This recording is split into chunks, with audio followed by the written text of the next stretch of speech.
महाविषुव संक्रांति जहाको आमे पणा संक्रांति बोली कहू। आमे सिना विदेशी संस्कृतिर वशवर्ती होई जानुआरी पहिला दिन को नववर्ष भावे पालन करूँ, किंतु ओडिया पांजीर गणना अनुसार एही पणा संक्रांति दिनटी को ही ओडिया नववर्ष भावे पालन करा जाए।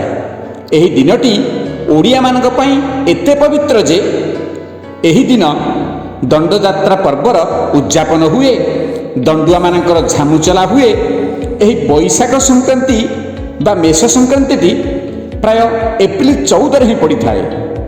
एही दिन ठारू बसंत ऋतुर शेष और ग्रीष्म ऋतुर आरंभ होई थाए। सूर्य विषुव रेखा उपर को चली आसबारु गरम बढ़ी बढ़ी चले।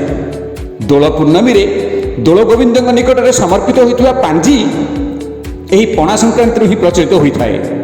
किंतु आमे माने तो निज संस्कृति और परंपरा प्रति ध्यान कमई चलीचे। Cold drinks, soft drinks, hard drinks, cold coffee, hot chocolate, dry drinks, bubbly drinks इत्यादि को निजर करू करू नड़िया, कदली, छेना, अदा, गोलमरीच, गुजराती विभिन्न प्रकार फल, अटा बुंदी आदि मिश्रण रे तैयारी हेउथुवा देशी पणा को एक रकम मुह मोड़ी देउचे।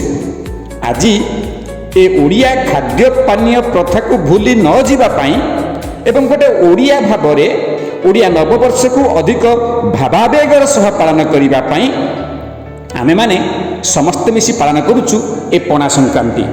आपण मानक मध्य ओडिया नववर्ष, महाविषुव संक्रांति, पणा संक्रांतिर अनेक अनेक अभिनंदन।